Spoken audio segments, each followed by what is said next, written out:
talk about various career pathways. So you would be wondering कि भाई अभी तो इतना बड़ा एग्जाम पास किया है, फर्स्ट ईयर घुसे नहीं, अब ये सोचने लगे एमबीबीएस के बाद क्या करेंगे, तो भाई 5 साल क्या करेंगे.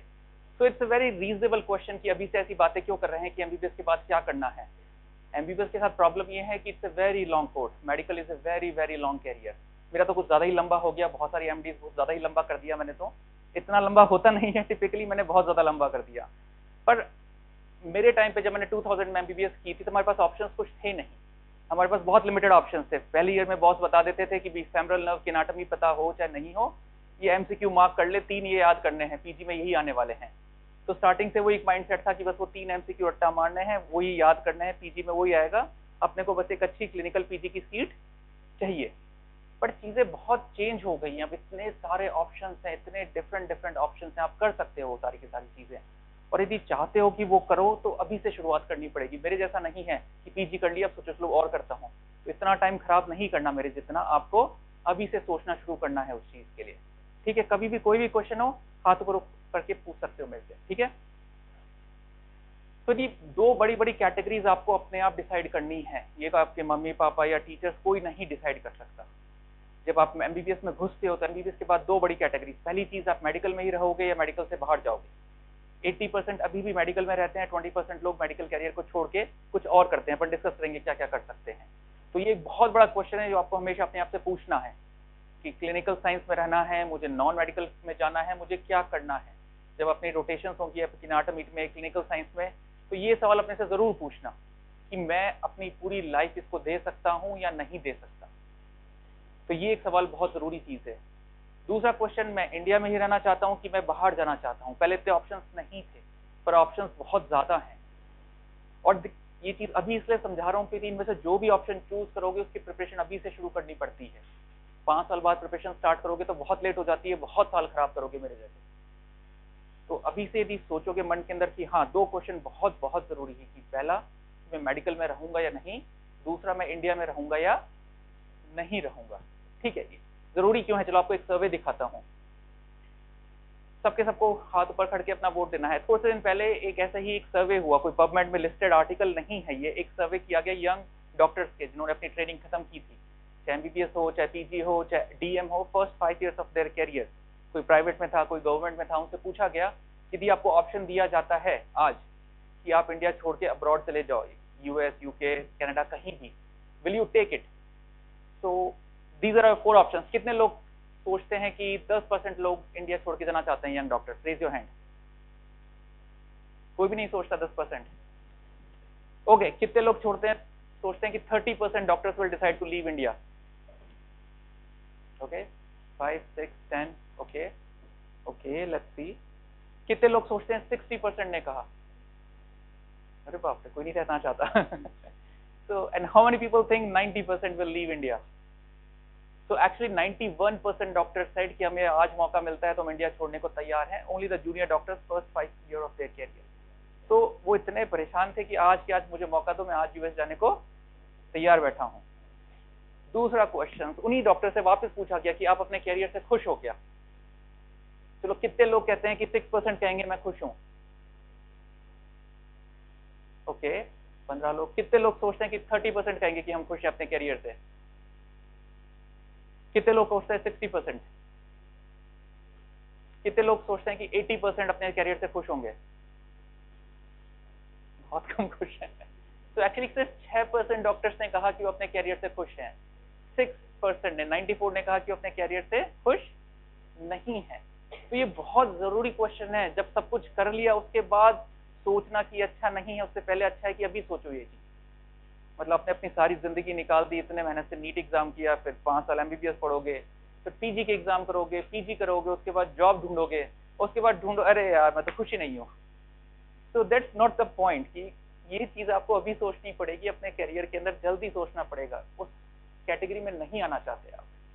ठीक है, so that's why this whole lecture is about कि अपने पास क्या क्या ऑप्शंस हैं. जब भी अपनी एमबीबीएस के थ्रू आउट सोचते रहो कि इनमें से मेरे लिए सबसे अच्छा कौन सा है. एंड ऑफ द लाइफ सबसे जरूरी चीज यही होती है कि आप कितने खुश हैं अपनी लाइफ से. नहीं पैसा खुशी देता, नहीं बड़ी बड़ी डिग्रियां खुशी देती. अभी बहुत अच्छा लगेगा सीटीवीएस सर्जन, न्यूरो सर्जरी, बड़ी डिग्रीज, बड़े पोस्ट, बड़े हॉस्पिटल, पर वो चीजें नहीं हेल्प करती. मैंने सब कुछ देखा है. हेल्प यही करता है कि एंड ऑफ द डे मैं कितना खुश हूँ अपने आप से, मुझको कितना जॉब सेटिस्फैक्शन है। ठीक है, मेरी दीदी हैं, वो साइंटिस्ट हैं, वो बायोटेक्नोलॉजी में काम करती थी, शिकागो में थी। तो वो बैठ के बैक्टीरिया इकोलाई पे काम करती थी, हाइड्रोजन फ्यूल सेल पे, जो गाड़ियां आ रही हैं हाइड्रोजन फ्यूल सेल्स की, कि कैसे अपन इकोलाई को यूज करेंगे, वाटर को H2O को ब्रेक करेंगे H2 और O2 के अंदर, उससे फ्यूल जनरेट करेंगे। तो वो छोटे छोटे पता नहीं गाउन पहन के क्या करती रहती पिपेट के अंदर, वो उससे बड़ी खुश होती थी। मैं कहता क्या कर रहे हो दीदी, मैं तो घुस भी नहीं सकता उस लैब के अंदर। तो इट्स नॉट अबाउट कि आप क्या कर रहे हो, इट्स अबाउट कि आपको किस चीज से खुशी मिलती है, आपको क्या अच्छा लगता है। एंड ऑफ द डे आप किस चीज से खुश होते हो, आके घर में मैं खुश हूँ कि मैंने जो किया मैं उससे बहुत हैप्पी हूँ। तो ये चीजें अभी अभी सोचने की है और बहुत जरूरी है सोचने की। चलो यूएसएमएल के बारे में बात करते हैं। कितनों को पता है यूएसएमएल के बारे में? कोई क्वेश्चन पूछना चाहता है? चलो कोई भी क्वेश्चन यूएसएमएल के बारे में। तो बेसिकली यूएसएमएल के चार, क्या बेटा? When you start preparing, very good question. Firstly, you have to make your mind कि हाँ भाई आपको यूएसएमएल ही देनी है। तो यूएसएमएल की तरफ दो चार चीजें मैंने दी थी, इसलिए मैं थोड़ा सा डिटेल में बता पाऊंगा यूएसएमएल के लिए। 4 स्टेप्स होते हैं। स्टेप 1 होता है that is basic sciences, all the non clinical subjects comes in that. US के अंदर बहुत ज्यादा फोकस होने लग गया है non clinical subject, more clinical ज्यादा they pay attention to non clinical. बहुत डिफिकल्ट होती है स्कोर करना, तो जितनी जल्दी स्टार्ट करोगे उतना अच्छा रहेगा प्रिपरेशन स्टेप 1 के लिए। अपनी एमबीबीएस के टाइम पे ही फर्स्ट या सेकंड ईयर में you can do it, India में ही एग्जाम होता है, तो it's very simple to do it. Step 2 is the clinical. पहले सीएस होता था, क्लिनिकल स्किल्स आपको यूएस में जाके देना पड़ता था, वो हटा दिया है, so that's the easy thing. And then step 3 is the basically again step 1 और स्टेप 2 का कॉम्बिनेशन होता है। तो ये 3 आपके थ्योरी पेपर्स होते हैं, 8 घंटे का पेपर होता है, मल्टीपल चॉइस क्वेश्चन होते हैं। So it's on computer, you just click the MCQs and that's what it is. So it's a long paper, but it's a standard multiple choice questions होते हैं। Score is important, but US के अंदर score से ज़्यादा they pay attention to the basic research, आपने कितने paper publish किए हैं, that's the biggest thing। जब भी आप इंटरव्यू पे जाओगे वहाँ पे वो आपसे आपकी रिसर्च के बारे में पूछते हैं। यदि सही में यूएसएमएल की इच्छा है, यूएस जाना चाहते हो, तो मेक श्योर कि आप अभी से रिसर्च पब्लिकेशंस के ऊपर ध्यान दो। जितने ज्यादा पब्लिकेशंस होंगे उतनी ज्यादा चांसेस आपकी बढ़ती जाएगी। अभी से सोचो कि मुझे किस ब्रांच में जाना है, because when you apply for specific branch. मुझे पीडियाट्रिक्स चाहिए, मुझे ऑर्थो चाहिए, मुझे रेडियो डायग्नोसिस चाहिए। आप ऐसे रैंडमली एग्जाम नहीं देते मार्क्स के बेसिस पे कि जो मेरा नंबर आएगा मैं पिक कर लूंगा। तो you have to be thorough in your subject. आपको दिखाना पड़ेगा कि हाँ भाई I am good in orthopaedics, I am good in surgery. So that's what the USMLE is. अच्छी चीज ये है, there is no fees of that. Once you get selected, there is absolutely no fees. They pay you very good stipend, almost from $50,000 to $65,000 a year. They pay you, which is a very good salary. आप बहुत अच्छे से रह सकते हो उस stipend के अंदर। डाउन साइड क्या क्या है USMLE का? कोई पेमेंट सीट्स नहीं होती USMLE के अंदर, कोई मैनेजमेंट कोटा नहीं होता, कोई रिजर्वेशन नहीं होता, पापा के पैसे काम नहीं आते। You have to work hard, you have to do it all your own. ठीक है, everything has to be on your own. Starting से पढ़ना पड़ेगा, रिसर्च करनी पड़ेगी, पब्लिकेशंस करने पड़ेंगे, you have to do everything by your own. यदि चाहते हो यूएसएमएल के लिए प्रिपेयर करना, तो अभी से स्टार्ट करना पड़ेगा उस चीज के लिए। जैसे आई एम टेलिंग यू कि ये चीज बाद में सोचो, जैसे मैंने सोचा था। मैंने इतना लेट इसलिए सोचा because I belong to very poor family. मेरे पास पैसे नहीं थे कि मैं यूएसएमएल के स्टेप्स लूँ। मैंने तो पीजी की, उसके बाद जाके 2 साल वर्क किया दिल्ली के अंदर, पैसे इकट्ठे किए, उसके बाद मैं जाके एग्जाम्स देने लायक हो पाया। But conditions for you all is different, so if you have to start thinking from now itself. ठीक है, अपना सब्जेक्ट चूज करना, रिसर्च पब्लिश करना और उस सब्जेक्ट के ऊपर अच्छे स्कोर लाना, वेरी वेरी इंपॉर्टेंट। कोई क्वेश्चन यूएसएमएल को लेके?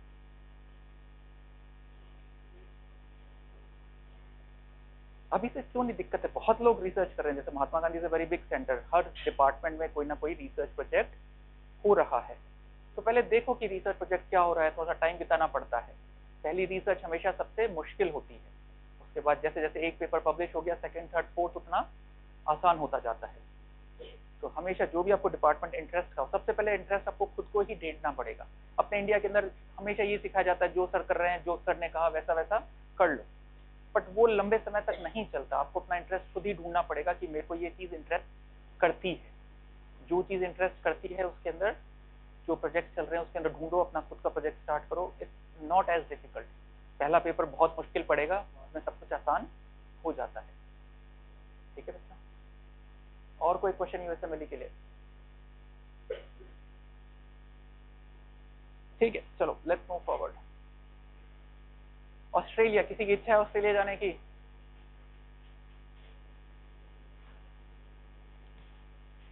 तो ऑस्ट्रेलिया जाने के दो तरीके होते हैं। Firstly you go and do the PG from there. तो good thing is the PG is very short, 1.5 से 2 साल की कुल होती है। You can do super specialisation if you want to just to do the PG is just only 1.5 to 2 years।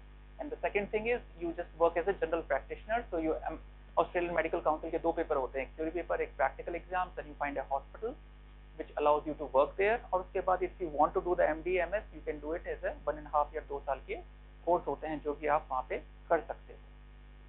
So it's little bit easy to do it। Life style थोड़ी सी मुश्किल है, मैंने काम नहीं किया, पर बहुत सारे लोग थे जो ऑस्ट्रेलिया छोड़ के यूएस आए थे, हमारे साथ कॉलेज हॉस्पिटल में थे, वो बताते थे कि racism is little bit problem there, working conditions they always discriminate between Australians and non Australians. आगे बढ़ना घुसना आसान है, पर आगे लैडर में चढ़ना, ऊपर चढ़ना थोड़ा मुश्किल है ऑस्ट्रेलिया के अंदर। यूएस में ये चीज बहुत फेयर है, आप जितना मेहनत करोगे आपको रिकॉग्नाइज करेंगे लोग, आपको हेल्प करेंगे आगे बढ़ने के अंदर। बाकी कंट्रीज में इतना नहीं होता है। तो दो तरीके हैं, either work as a general practitioner और do a MD from there. US के अंदर आप एज ए जनरल प्रैक्टिशनर काम नहीं कर सकते, you have to do the MD from there. आप एमबीबीएस के बाद डायरेक्टली जाके वहां पे काम नहीं कर सकते। कोई क्वेश्चंस ऑस्ट्रेलिया के लिए? ओके, यूके कैसे जाते हैं तो आपको पता ही होगा। प्री ब्रेक्सिट यूके सबसे बड़ा डेस्टिनेशन था डॉक्टर्स का, सबसे ज्यादा जो जाते थे लोग वो यूके ही जाते थे। ब्रेक्सिट के बाद बहुत सारी चीजें चेंज हो गई। ब्रेक्सिट क्या अभी याद है ना सबको, स्मार्ट बच्चे हो? Exit of Britain from the European union, basically Britain अलग हो गया। That change a lot of things, बहुत सारे डायनामिक्स चेंज हो गए, इमिग्रेशन की प्रॉब्लम, इमिग्रेशन वीजा की प्रॉब्लम बहुत ज्यादा हो गई। तो यूके जाने के दो तरीके हैं। First is the PLAB which is the most common way. आप प्लैब करते हो, it's a theory exam, you go there, then you keep applying for different job. हर हॉस्पिटल में जाओ, अपना रिज्यूमे लेके जाओ, अप्लाई करो, वहाँ पे एज ए जनरल प्रैक्टिशनर काम मिलता है। And secondly you after you do your MD और एमएस आप इंडिया से करें and then you apply for the MRCP there. So MRCP is the Medical Royal College of Physician and MRCS is the Medical Royal College of Surgeon। तो आप वो apply करें और उसके बाद जॉब करें। It's a good option compare to, यदि 3 countries का कंपेयर करता हूँ, चलो just to give a thought process कि कनाडा, यूके, यूएस, न्यूजीलैंड, सबसे ज्यादा हाईएस्ट सैलरी कहाँ पे है? यूएस के अंदर है। Working environment is the best in the US. सबसे लोएस्ट अर्निंग पोटेंशियल कहाँ पे है? कनाडा के अंदर सबसे ज्यादा लोएस्ट सैलरीज हैं, वहाँ पे सेंट्रलाइज सिस्टम है, salaries are really the lowest amongst all. Highest cost of living is also in the Canada, यदि आप मेन सिटीज में टोरंटो में या वैंकूवर में रहते हो तो। Any questions for the UK? US के लिए कोई इंग्लिश प्रिपरेशन कोर्स नहीं चाहिए, यूके और ऑस्ट्रेलिया के लिए you have to clear the IELTS और द टॉफल आपको क्लियर करना पड़ता है। ठीक है, any questions for any of those things? नहीं, चलो आगे बढ़ते हैं। इंडिया में मोस्ट कॉमन पाथवेज, यदि 100 बच्चे या 250 बच्चे आपकी क्लास के अंदर है तो ऑलमोस्ट 150 पौने 200 एमडीएमएस के डिप्लोमास के लिए जाएंगे। इंडिया के अंदर पहले भी सबसे कॉमन था, पर नंबर थोड़ा कम होते जा रहा है। हमारे बैच में, मैं 2000 बैच का हूँ, almost 99% goes for the PG, 95% goes for the PG. अब वो नंबर घट के 75% हो गया, 25% kids decide to do something else, पर अभी भी बल्क वाइज सबसे कॉमन है। तो अगेन जैसे मैंने कहा था कि बहुत इंपॉर्टेंट चीज है कि जो भी ब्रांच चूज करो अपने नंबर बेसिस पे चूज मत करना, चूज वो करना जिसमें इंटरेस्ट हो। अभी क्लिनिकल ब्रांचेस बहुत अच्छी लगती है, जैसे आपको एक छोटा सा एग्जांपल देता हूँ। महात्मा गांधी में एक चीज होती है जिसको बोलते हैं सीसीआर, क्लिनिकल कंबाइंड राउंड। हर डिपार्टमेंट अपना एक इंटरेस्टिंग केस प्रेजेंट करता है। तो थोड़े दिन पहले मेडिसिन ने एक बहुत इंटरेस्टिंग केस प्रेजेंट किया। एक यंग लेडी थी, she came with altered mental status, encephalopathy के साथ प्रेजेंट हुई। She underwent A lumbar puncture. You all know lumbar puncture? Perfect. So lumbar puncture हुआ, they sent the sample to the microbiologist. Microbiology में एक doctor थी, she said she was not very happy, there is some doubt there. तो उन्होंने medicine वाले doctor को कहा कि नहीं, you have to repeat it and send me the fresh sample. So the medicine doctor did it again. Lumbar puncture is painful, but they did it again, and when the sample she examined it, it was Acanthasis nigrans. It's a type of parasite infection in the brain, very extremely rare. And that diagnosis made the treatment easier and the girl survived just because of the diagnosis. So it's ये important नहीं है कि आप medicine के doctor हैं कि आप surgery के डॉक्टर हैं, important ये है कि आप कितने खुश हैं अपने प्रोफेशन में। आप माइक्रोबायोलॉजी में रहकर भी जान बचा सकते हैं, आप माइक्रोबायोलॉजी में रहकर भी बहुत अच्छा काम कर सकते हैं। जैसे कोई भी अपन ऑन्कोलॉजी की बात करते हैं, all the samples are finally sent to pathology. It's the pathology which makes the diagnosis.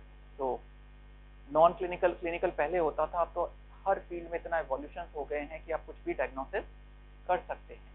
तो इट्स वेरी वेरी इंपॉर्टेंट। मैं बार बार ये रीइटरेट करता जाऊंगा, इट्स नॉट इम्पॉर्टेंट कि पैथोलॉजी है कि माइक्रोबायोलॉजी है कि सर्जरी है, मोर इम्पॉर्टेंट है कि आपको पसंद क्या है, आप किस चीज से खुश होते हो और वो चीज आप कितनी अच्छे से कर पाते हो। ठीक है,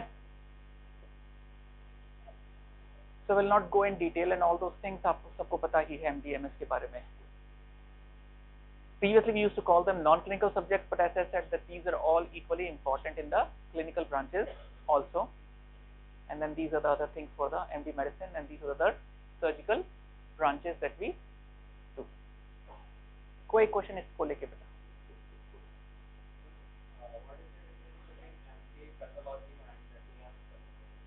So beta MD diploma pathology is for 2 years and MD is in 3 years. It's basically training का difference है बेटा, like if you in 2 years they try to train you everything, कि आप छोटा सा हो, आप जनरल हॉस्पिटल में बैठे हो, this is what you are supposed to read, you are not supposed to take histopathology slides specimens नहीं देखोगे, your major focus is on the blood samples, hemoglobin titration, ESR and all those things. तो जब अपने पास सीटें नहीं थी, you want to create, जब independence हुआ तब इंडिया में डॉक्टर्स की हालत बहुत कम थी, we have very very few doctors, so the medical council wanted to make faster doctors, जल्दी जल्दी डॉक्टर्स बनाओ। So in place of MD pediatrics you have a diploma in pediatrics, diploma gynae and then MS in gynae, क्योंकि उसमें 3 की जगह 2 साल लगते हैं, you can produce doctors faster। तो हर जने को इतना डिटेल पढ़ाने की जरूरत नहीं है, even if you read in 2 years you can take care of 90% of the stuff। So that was the reason कि डिप्लोमा स्टार्ट हुए, पर धीरे करके अब ये बंद होते जा रहे हैं because we have enough doctors। Just to give you number, जब मैंने MBBS की थी 2000 के अंदर, तब there were 550 seats in Rajasthan of MBBS total। आज कितनी है राजस्थान में सीट्स MBBS की? टोटल कितनी सीट्स है MBBS की राजस्थान की? मुझे एग्जैक्ट नंबर पता नहीं, पर हाँ इट्स ह्यूज नंबर, लाइक बहुत ज्यादा है। मतलब यदि 2000 से कंपेयर किया जाए तो 10 गुना सीट्स इंक्रीज हुई हैं, पॉपुलेशन इंक्रीज हुई खाली 50%। तो जिस हिसाब से पॉपुलेशन बढ़ रही है, अपने number of doctors are producing 10 times higher than that. So अब इतनी ज्यादा रिक्वायरमेंट नहीं है that we produce doctors faster, so that's why the diploma things are slowly going away from the practice. ठीक है, एनी अदर क्वेश्चन? चलो, DNB क्या होता है, कोई बताएगा? कोई भी, जिसको भी कुछ भी बताओ, anybody wants to speak up. क्या डिफरेंस है एमडी और डीएनबी में?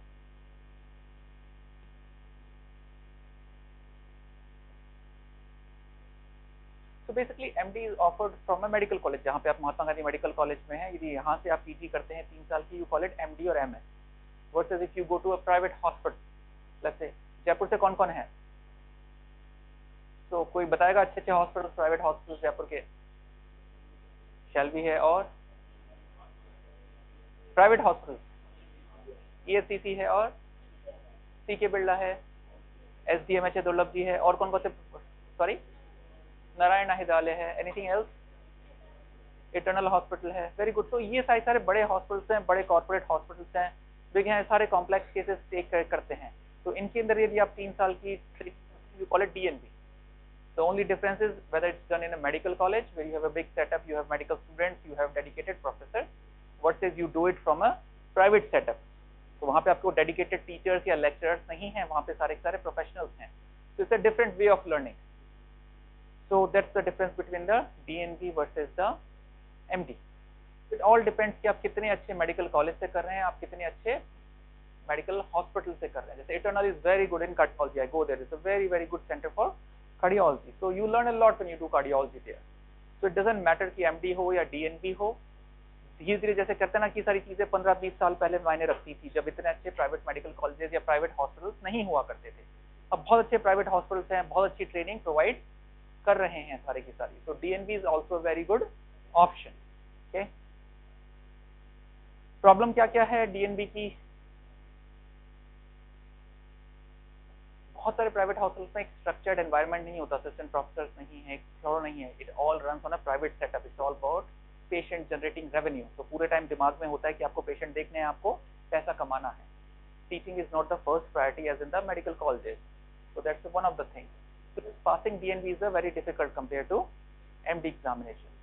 So DNB is more focused on the practical orientation, MD is more focused on the teaching, learning and the academics part of it.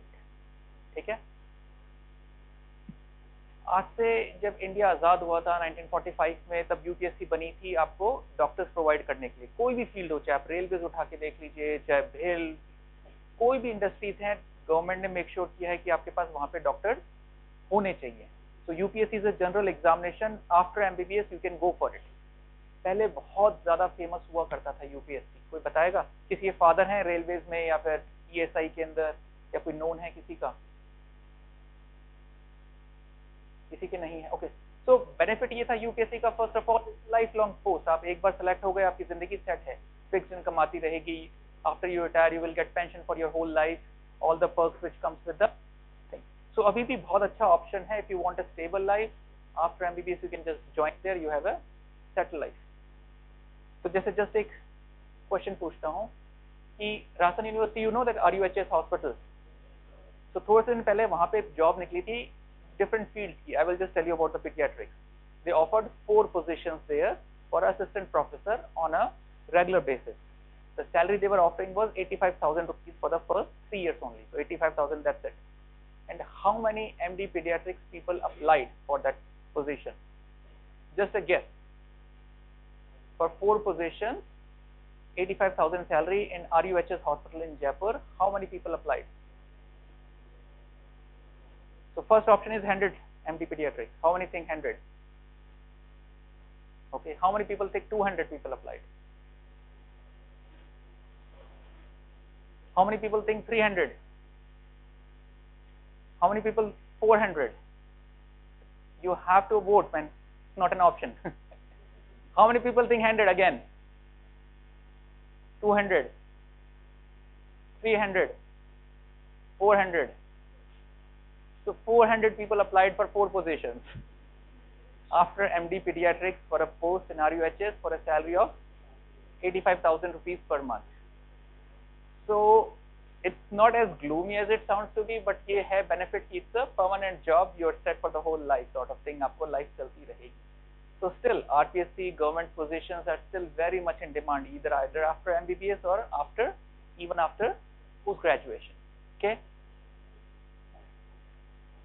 MBS की किस किस की इच्छा है? Who wants to see MBS? किस हैं आपके फ्रेंड, फैमिली, रिलेटिव जिसने आफ्टर MBBS MBA किया है? So after MBBS 2 fields होती हैं MBS के लिए. One is called MHA, which is Masters of Health Administration. That is specifically only and only for MBBS students.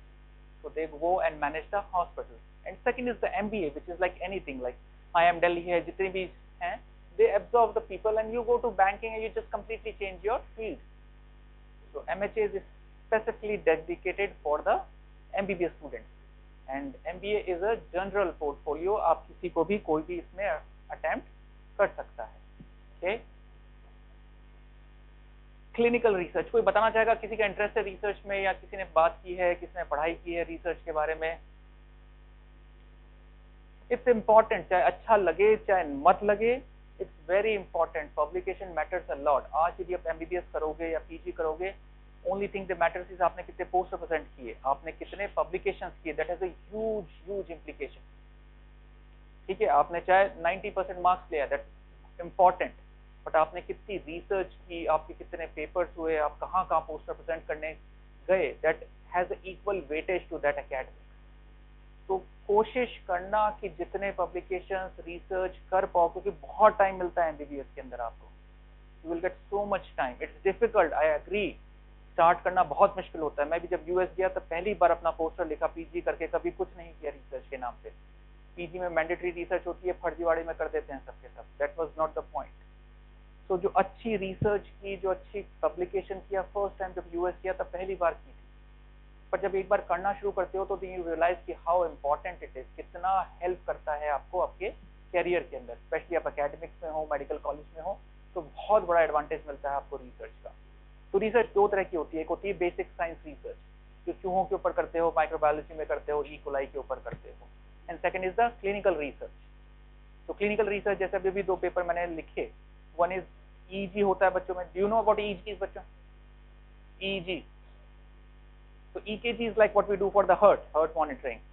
So same thing what we do with the brain is called as EEG, electroencephalogram. So we did two research on that how it can be helpful in the newborn baby. So that was a clinical research. आप patients देख रहे हैं, आप उनके ऊपर कुछ test कर रहे हो, and that is a clinical research. And second is the basic research which is done in the lab, कि चूहों के ऊपर E. coli, बैक्टीरिया, जो भी आप करना चाहते हो, that is more of a basic research. तो what ever interest you, research का मतलब ये नहीं है कि आपको लैब में बैठ रहना है, आप अपनी प्रैक्टिस कर सकते हो, प्रैक्टिस के साथ साथ रिसर्च कर सकते हो। कितने पेशेंट्स को आपने ए दवाई दी, आपने डायबिटीज के लिए इंसुलिन दिया या मेटफॉर्मिन दी, कौन सी बेटर निकली, आपको क्या आउटकम निकला, that is also very interesting research for that. ठीक है, तो ये जरूर ध्यान रखना, अपने 5 साल के अंदर 2-4 पेपर्स लिखना, पोस्टर्स लिखना, कभी भी डाउट हो, बहुत लोग हैं जो रिसर्च करते हैं, मेरे से कोई क्वेश्चन पूछना हो आना, पर ये जरूर करना, ठीक है, एक्सट्रीमली इंपॉर्टेंट।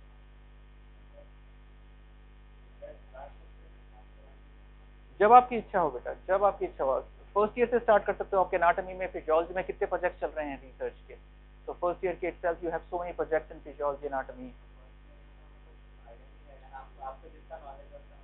किसी को नहीं था बेटा, मैंने तो कहा, मैंने तो खुद जाके वहां पे जब मैं यूएस गया तब जाके स्टार्ट की थी, but you have to start somewhere, कभी ना कभी स्क्रैच से स्टार्ट करना ही पड़ेगा। जैसे एमबीबीएस में कभी ना तो घुसे ही हो, तो जहां भी रिसर्च है कहीं ना कहीं तो स्टार्ट करना ही पड़ेगा। डे 1 वैसा ही होगा, चाहे पोस्ट एमबीबीएस हो चाहे पोस्ट एमडी हो, डे 1 हमेशा वैसा ही दिखने वाला है, it's not going to change. MBBS के बाद रिसर्च में घुसना हो, दैट्स अ गुड क्वेश्चन। पहला एडवांटेज बताता हूँ, एडवांटेज ये है कि you will be happy if you want to do the research. Clinical research में जाओ या फिर बेसिक रिसर्च में जाओ, बहुत सारे इंस्टीट्यूट हैं, जैसे आईसीएमआर है बेंगलोर में, this is the best institution India के अंदर जो क्लिनिकल रिसर्च करते हैं या बेसिक रिसर्च में करते हैं, बहुत सारे इंस्टीट्यूशन हैं। एडवांटेजेस है, you will do something good for the field, publications होंगे, बहुत सारे सीएमईज में जाओगे। डाउन साइड है, there is no money into it. Okay, तो ये मत सोचिए जाना रिसर्च में जाऊंगा और मैं बहुत पैसा कमाऊंगा।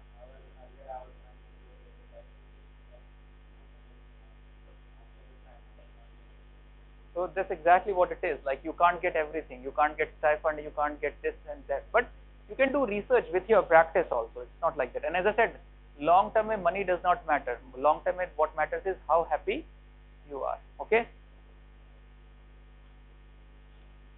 So AIIMS, PGI, NIMHANS, हर जगह clinical research होती हैं, बहुत सारे research position है। AIIMS, NIMHANS, जितने बड़े-बड़े national institutions हैं, they have hundreds of research going on. Even in Mahatma Gandhi, they have a whole department just for the clinical research, how to get grants and everything.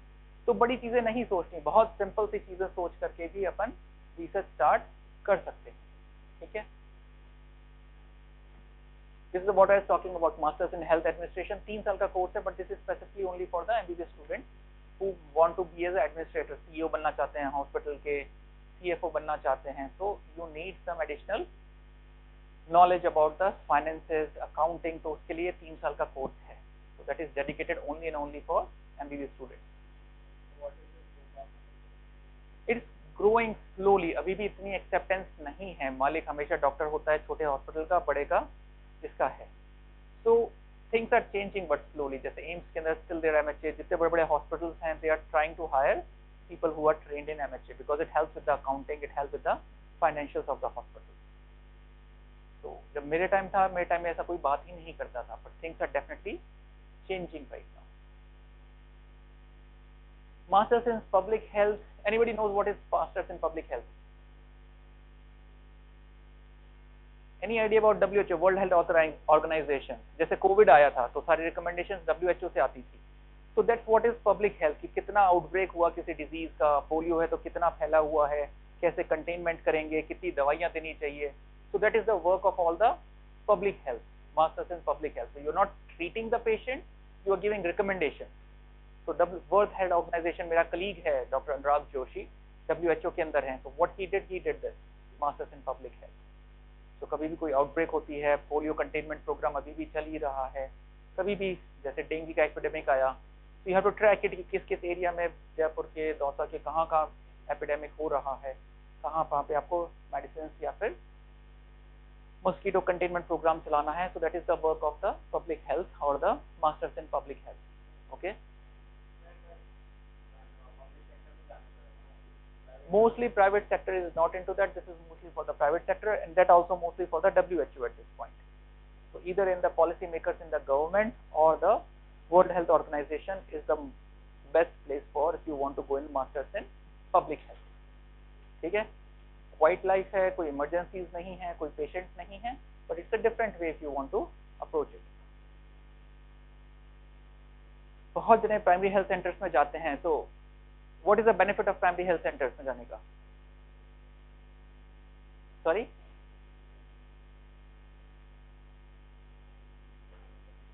Very good, बहुत अच्छा कहा, खड़े होकर बताओगे। PG के लिए 50% seats are reserved if you go, तो कहा जाता है CSPG। so if you do and work in a primary health center for 3 years, then you get 50%, there is a reservation for the Rajasthan PG examination. 50% seats are reserved for that. So that's the biggest advantage. Most of the people who wants to go to PHC because of this advantage also. Very good. और क्या क्या advantage हैं? If you want to work it, like previously इतने specializations नहीं थी, लोग अभी भी जाके देखोगे गांव के अंदर, all you need is MBBS doctor जो बता पाए कि सही क्या करना है। आपको नहीं चाहिए कार्डियोलॉजिस्ट या surgeon eight primary level, you just need a basic doctor जो बच्चों की वैक्सीनेशन कर पाए, जो एंटीबायोटिक्स दे पाए, इंसिजन हो, कोई एब्सेस हो तो ट्रेन कर पाए। तो these skills are still very very important. जब आप जैसे डॉक्टर बन रहे हो, आपकी फैमिली वाले आपसे सबसे पूछेंगे, आपके रिलेटिव्स, आपके फ्रेंड्स, सबके कॉल आएंगे। तो इट्स वेरी इंपॉर्टेंट कि एटलीस्ट बेसिक नॉलेज सबकी हो कि हाँ भाई किसको दिखाना है, क्या करना है। तो these are very very important things to remember. ठीक है,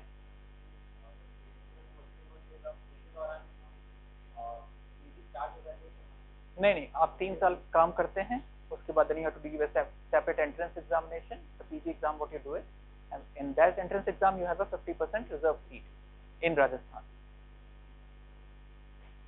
Okay, और कोई क्वेश्चन? चलो, medical education department just for knowledge, but it's good thing to remember these terminologies, क्योंकि ये चीज 1000 बार आपके सामने आएंगी। अब जब 5 साल रहोगे, आप हर डिपार्टमेंट में जाओगे, आपको ये सारी पोस्ट दिखेंगी। तो it's just good to familiarise with this thing कि क्या क्या होता है। डेमोन्स्ट्रेटर क्या होता है बच्चों?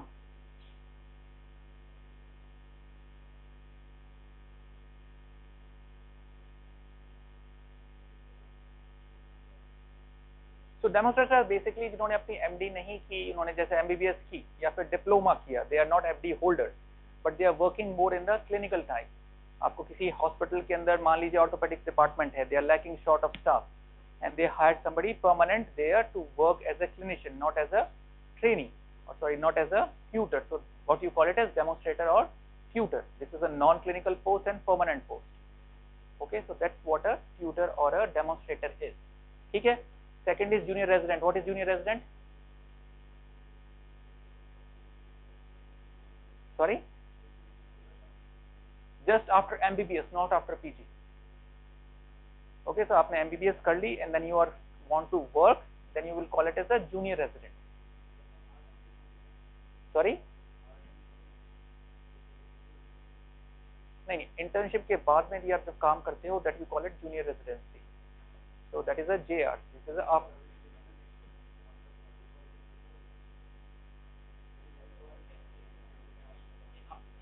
next exam दे सकते हो, but I'm saying like you have crossed your internship, you have done your exam, you have nothing to do with the next, मतलब जो भी है, if you have cleared your exam, then you work, then you call it as a junior resident in the department. So typically it's for 1 year. Okay, so that is a junior resident. What is a senior resident?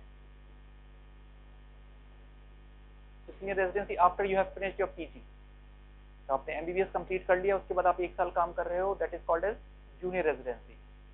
आपने MD कर लिया, उसके बाद आप काम कर रहे हो, that is called as senior residency.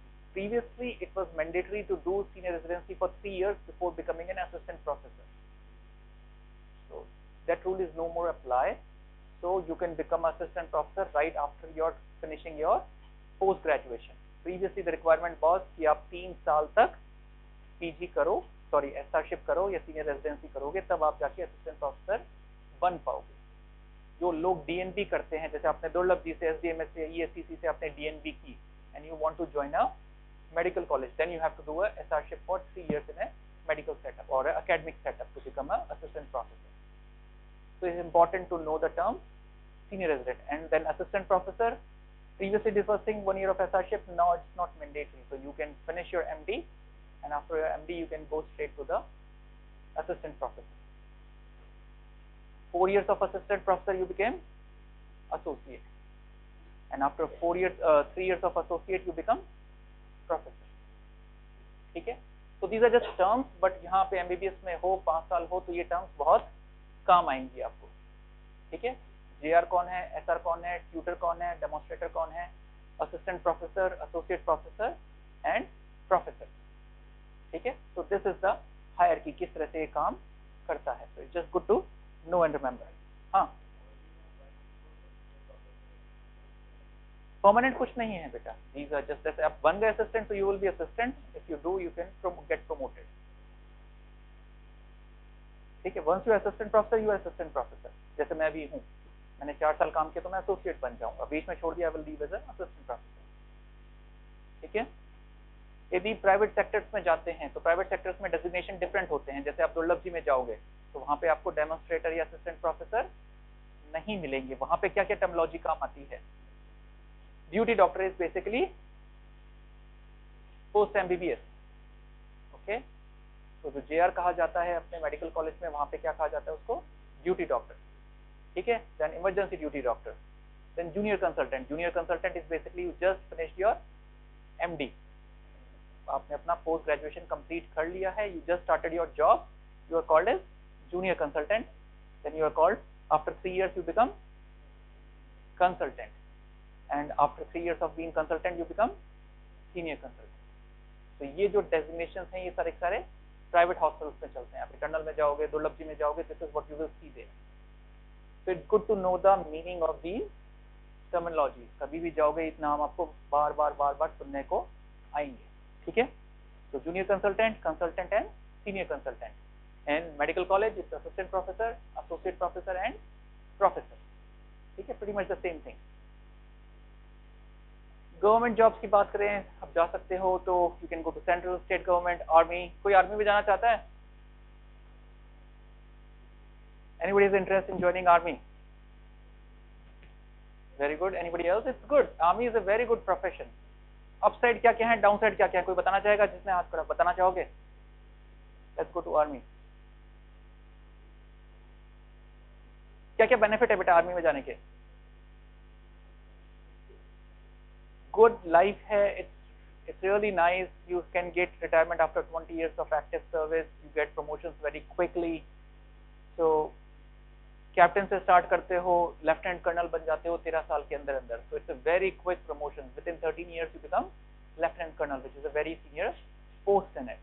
And even in 20 years you can get a retirement from that army. You can take retirement 20 years and you get pension for whole of your life. So that's a very positive point. What are the downsides of army?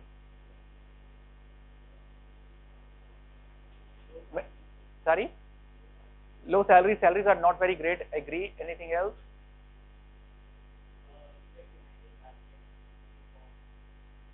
Behind your batchmates in what sense?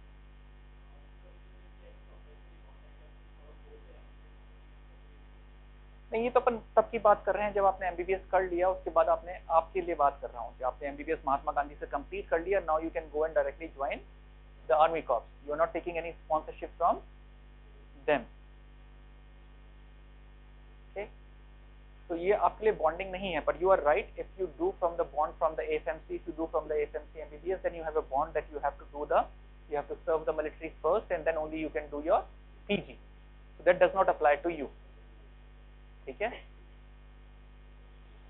Another downside is the posting, कभी आपको किसी भी rural posting में, कश्मीर, लद्दाख, किसी भी आपको कहीं भी आपको पोस्टिंग्स मिलती हैं, you have to be, the unit keep shifting, you have to keep moving with the unit, so that's one of the down side of it.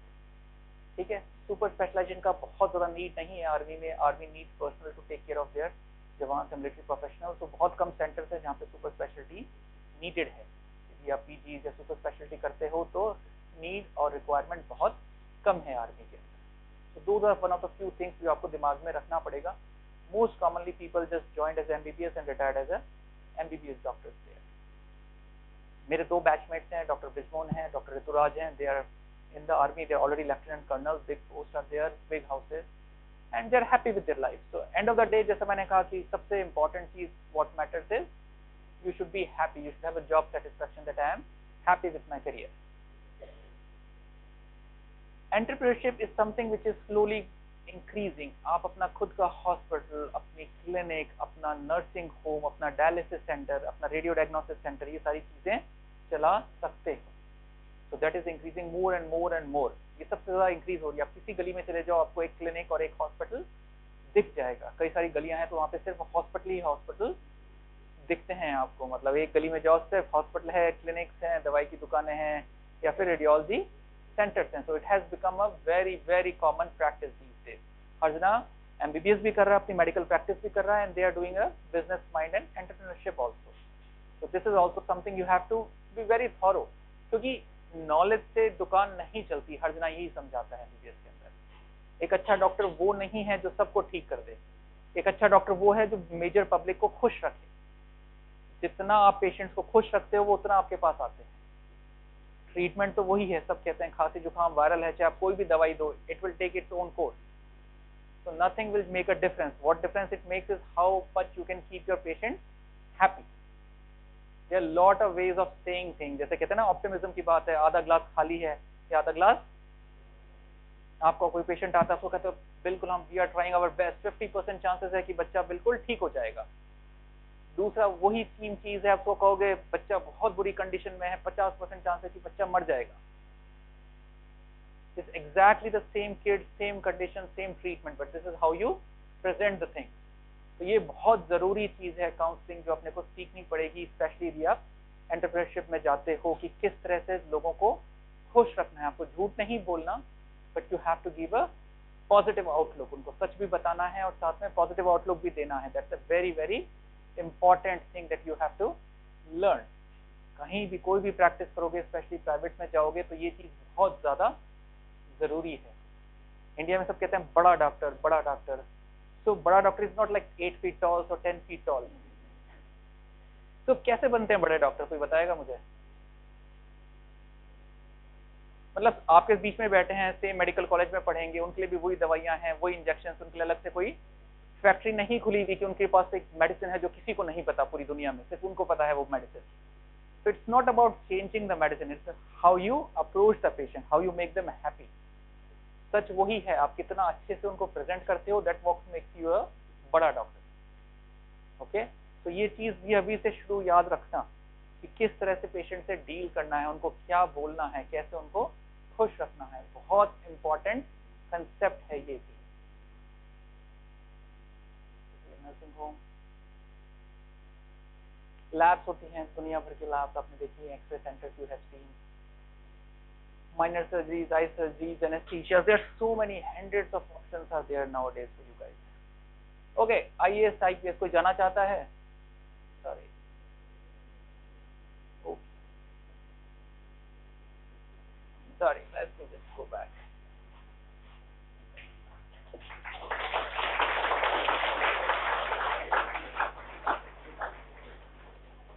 It's okay, but I'm not done. Okay. 2 minute और bore करूंगा आपको, ठीक है? Just few important thing. Sorry, थोड़ा सा change हो गया।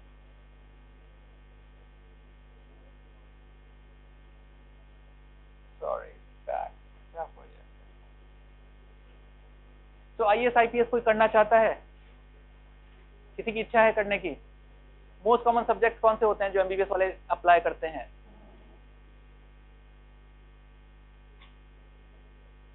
क्या हो रहा है? Forget it. Okay, it's the medicine and the geography. मेरा क्लासमेट है doctor Deepak Sharma, he is additional collector, Connaught place Delhi के अंदर है। सो ही डिड हिज IAS, बहुत हार्ड वर्किंग स्टूडेंट था, ही वर्क रियली हार्ड, पीछे छोड़ी 4 साल तक कोशिश की उसने एक्चुअली, 4th अटेम्प्ट के अंदर लकीली ही got selected. So it's a very hard branch but it's rewarding branch. So फिर अगेन वही चीज है कि आपको 2 सब्जेक्ट चूज करने होते हैं major.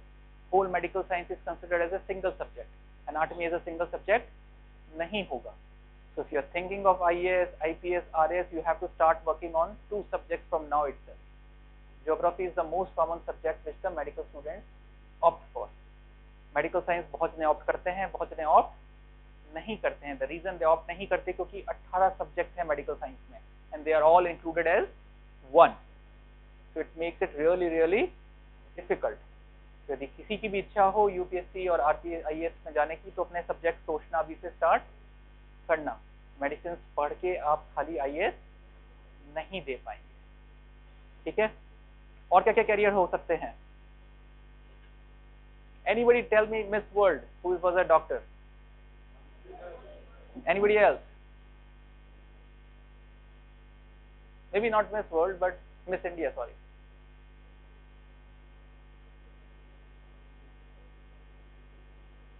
Okay, who is a famous singer, who is a doctor? Very famous singer.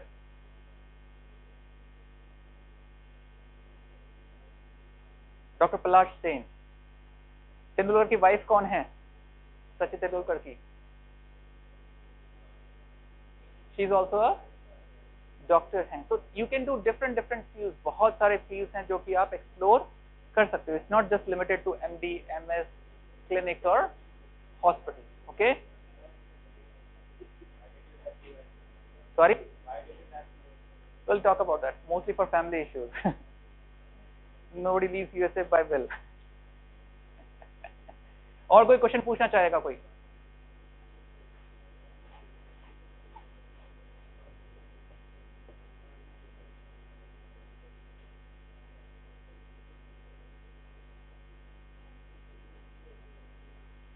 So last slide, success need lots and lots of hard work, very important, hard work कीजिए, खुश रहिए, सबसे जरूरी चीज है। वापस कहूंगा, डिग्रियां खुश नहीं बनाती आदमी को, पैसा खुश नहीं बनाता। जब एक जॉब सेटिस्फेक्शन होगा, मैं यही करना चाहता था, that makes you the most happy person in life. Okay, कोई भी क्वेश्चन हो, feel free to come and join, discuss करना चाहे आ सकते हैं। महात्मा गांधी में बहुत अच्छी फैकल्टीज हैं, बहुत अच्छे स्टाफ हैं, they are always happy to help, so that's a good Mahatma Gandhi. Okay, so congratulations once again and welcome to Mahatma Gandhi Hospital.